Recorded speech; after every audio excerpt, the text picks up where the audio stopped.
so এতিয়া গৈ আছো আমি খানাত খানা মানে হল বাৰ্থডে খানা সো গাড়ী চলাই আছো মই বঢ়িয়াকে পৰিৱেশটো ভাল মানে ওয়েদাৰটো ভাল ইমান ৰ'দ নাই পাহাৰৰ চাইডে হেডে আহি কিনে পালো জায়গাটো এতিয়া চৌকা খান্দি আছো চৌকাটো খান্দি লওঁ বঢ়িয়াকে তাৰপিছত মোৰ লগত আছে ৰাণা ভাই ধুই আছে চাউল মিনাৰে ওলাতে আমাৰ ভাতটো হৈ গ'ল এইটো এইবাৰ বহাই দিছো মাংস এইফালে মোৰ গাড়ীখন আৰু এইফালে মিছ বৰখাই বনাই আছে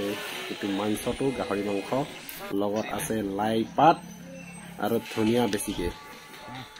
মাংসটো আমাৰ হৈ গ'ল এতিয়া খাব কাৰণে ষ্টাৰ্ট কৰিম মাংস ডিছত ৰেডি এইটো লাই শাক আৰু ধনিয়া পাহাৰৰ মাজত ধুনীয়াকে গোটেইকেইটা মানে আমি তিনিটা একদম মিনি এইটো মানে খানাটো বাৰ্থডে স্পেচিয়েল মোৰ বাৰ্থডে আছিলে চ' আমি বোলো এটা খানাকে খাই আহোঁ পাহাৰৰ মাজত যাই কিনে চৰু তৰু ঘৰৰ পৰাই লৈ আহিছিলোঁ খৰিও ঘৰৰ পৰাই লৈ আহিছিলোঁ বিচাৰিবৰ কাৰণে অলপ জোত লাগে কাৰণে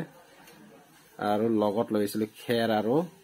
তামোলৰ পাত কাৰণ কি জুই উঠোৱাত বিৰাট গণ্ডগোল লাগে মোৰ আৰু ফাইনেলি আমাৰ খানাটো খোৱা হৈ গ'ল এই পৰিৱেশটো দেখাইছোঁ এইটো ৰাস্তা গৈছে আৰু ইফালে আছে চাহপাতৰ বাগিচা এইখন চাহপাতবিলাক কাটা নাই কাৰণে পুৰা বুঢ়া হৈ গৈছে ফুল ধৰি গৈছে চ' এতিয়া আকৌ খানা চানা খাই কিনে ৰিটাৰ্ণ অৱস্থাত ঘৰলৈ যাই আছো আপোনালোকে চাই কিনে কেনেকুৱা পালে ভিডিঅ'টো কমেণ্ট কৰি কিনে জনাবা থেংক ইউ